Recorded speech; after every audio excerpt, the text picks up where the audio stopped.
Hello, class. So this is our screencast for the beginning of Chapter 1 in your textbook. The chapter is entitled, Our Loving God, Father, and Creator. It begins in your book on page 16. It begins there with a story about a little boy, and you can read through it. He's traveling on a train, and a young boy just sitting there all by himself. And this elderly man notices him and is concerned because he sees a little boy. And he says, little boy, are you traveling alone? Because he's worried about him. And he says, no.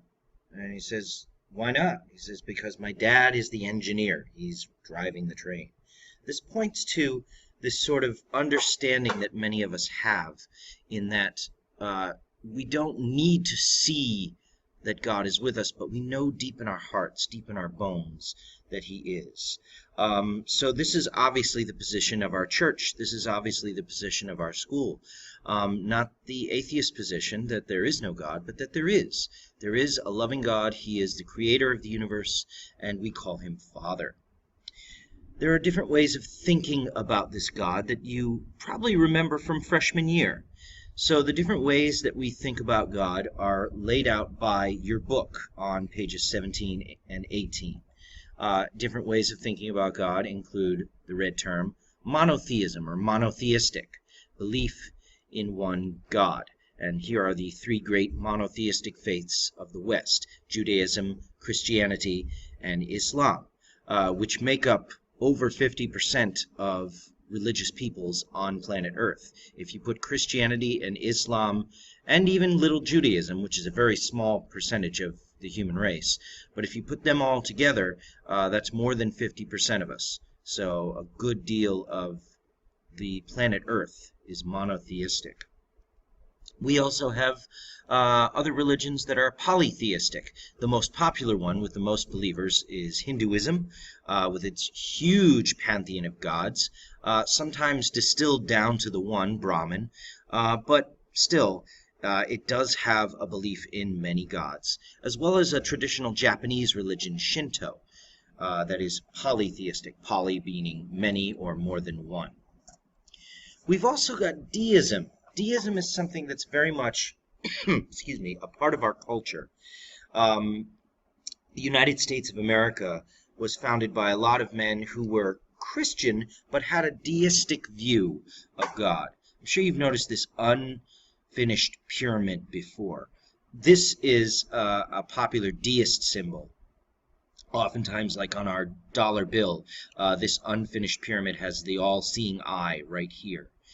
And it's this belief that God did create the universe, but now has nothing to do with the universe. He just sort of started it off and then is distant and uninvolved. So anything like grace or the sacraments, that's not happening. It's kind of like a clockmaker you see over here on the right. The clockmaker makes the clock, but then he just winds it up and lets it tick all on its own. And then, of course, there is atheism. I have two famous atheists of the 19th and early 20th centuries. Sigmund Freud, the father of modern psychology. He believed that God was a kind of delusion of the mind, created by the superego of our personality, in order to compensate for the fact that we all have flawed fathers. So in some way, all of our fathers sort of let us down. So the human race creates this perfect father figure, and we call that God. But ultimately, it is a delusion or creation of our subconscious. Then you've also got the philosopher Friedrich Nietzsche. His claim to fame is the famous line, God is dead, we have killed him.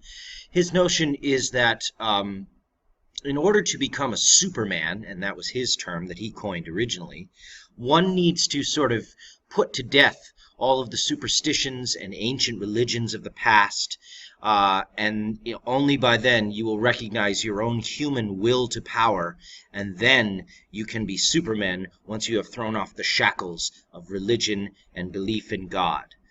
So that's just two examples. There's many other examples of modern atheists in serious writing, as well as celebrities on television and whatnot.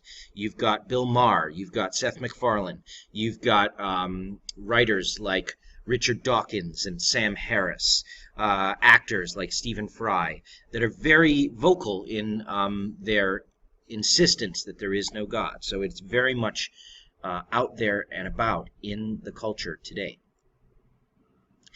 Agnosticism is a different sort of take on things. It comes from two words, well, actually more like one word. Gnosis, Gnosis, means knowledge, and the prefix a at the beginning of it is a negative. So agnostic literally means no knowledge. It's a person who says human beings can have no knowledge that there is a God. It's not making a commitment either way, but it does tend to lean towards the doubting that there is a God, but saying, well, I can't really know that there is or isn't a God. So there's that position as well.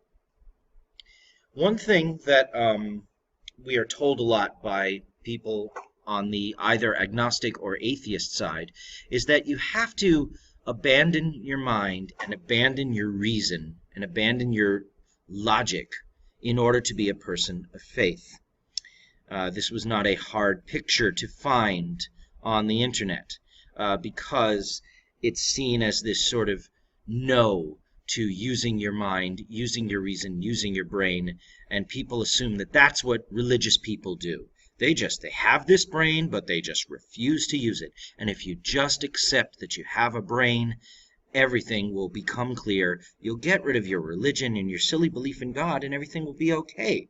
And we'll be able to make, a paradise on earth, a utopian paradise. That's something that ignores all of the great people of faith and intellectual faith of human history. Your book then goes into talk about our boy Thomas Aquinas. Now, you guys last year had to learn the 5 arguments, or they call them the 5 proofs sometimes in your books. On page 19, they list them, the 5 arguments for the existence of God. So the next slide has 2 little columns where it asks you to go through these 5 arguments first. Now, just a thing about Thomas Aquinas. Thomas Aquinas lives in the 1200s, as it says on page 19. His dates are 1225 to 1274. He was a student of Aristotle, the Greek philosopher, and a huge proponent of using reason. Theology wasn't just faith for Thomas. It was faith-seeking understanding. And he used his understanding to come up with the 5 arguments. And you see them all there on page 19. There is motion in the universe. The chain of motion cannot go on forever. There has to be an unmoved first mover. That unmoved first mover we call God. We have the uncaused first cause, which is the same kind of argument. Number 3, your book calls it everything comes from something, but they do use the word in number 3. It says nothing can create something. It says nothing cannot create something. Therefore, we are forced to conclude that there must be one necessary, and that's the word, necessary, eternal being. The ultimate necessary being who always was and brought other beings into existence. Everything else depends on that necessary being we call God. We have number 4, the supreme model. We see varying degrees of perfection in nature. So that means that perfection must exist if we can compare things, and that perfection we call God. And then number 5 is the grand designer. So put those arguments, those 5 arguments down from Aquinas.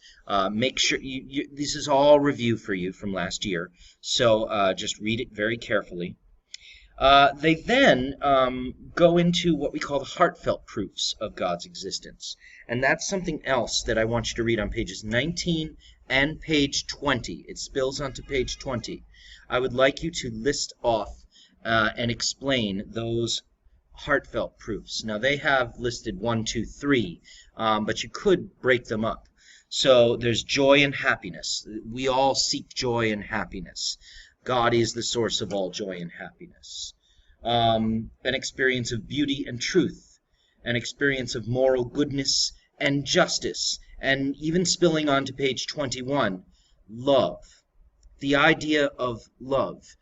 Either love beauty, truth, justice, morality, conscience, and happiness, either these things are all creations of our brains, they're all chemical reactions, therefore they just exist in your head, or they actually have an existence outside of our heads. They actually are real. They exist without our brains making them up. So you either believe that these things are creations of our brains, or that they have a real reality, a real existence. If you believe they have a real existence and aren't just made up in our brains, if you think that love is real and isn't just somewhere in your head, then that leads to belief in God as well. So read page 19, 20, and onto 21 to get notes down about the 5 arguments of the existence of God, but then also the heartfelt proofs of the existence of God, and we will discuss them in class tomorrow. Thank you, everyone.